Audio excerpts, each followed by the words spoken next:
শরতের নীল আকাশ, সাথে মৃদু বাতাস এবং কাশফুলের সৌন্দর্য যেন মন ছুঁয়ে যায়। এমনই সুন্দর অনুভূতি সাথে প্রাকৃতিক সৌন্দর্য উপভোগ করতে হলে কোথায় কিভাবে যেতে পারবেন জানাবো এই ভিডিওতে। যেহেতু আমার বাসা খুলশী, তাই আমি টেকনিক্যাল মোড় হয়ে চলে আসি অক্সিজেন মোড়। আপনারা চাইলে 2 নম্বর গেট বা মুরাদপুর হয়েও আসতে পারেন অক্সিজেন মোড়। অক্সিজেন থেকে কুয়েস যাওয়ার রাস্তায় একটু সামনে এগিয়ে গেলে আমরা লোকাল সিএনজি পেয়ে যাব, যা জনপ্রতি 15 টাকা করে নেবে, এবং সিএনজি থেকে আমরা এভারকেয়ার হাসপাতালের সামনে নেমে যাব। এভারকেয়ার হাসপাতালের পিছনে রয়েছে আমাদের কাঙ্ক্ষিত স্থান অনন্য আবাসিক। এভারকেয়ারের পাশের গলি ধরে আমরা ভিতরে প্রবেশ করব, এবং ভিতরে প্রবেশ করলেই আমরা দেখতে পাবো কাশফুলের বাগান। কাশফুলের বাগান ছাড়াও এখানে আরও মনোরম সুন্দর দৃশ্য উপভোগ করতে পারবেন।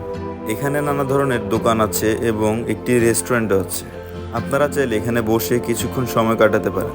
শরতের নীল আকাশের সাথে কাশফুলের সৌন্দর্য উপভোগ করার জন্য চলুন আমরা কিছু ভিডিও দেখি।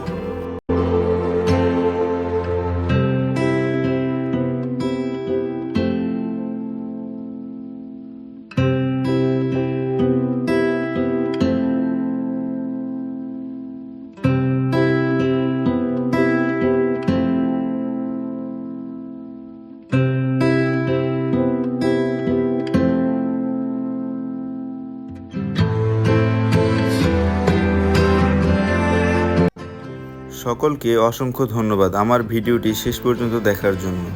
আপনারাও চাইলে আপনাদের পরিবার এবং প্রিয় মানুষদের নিয়ে এখানে এসে কিছু সুন্দর সময় উপভোগ করতে পারবেন।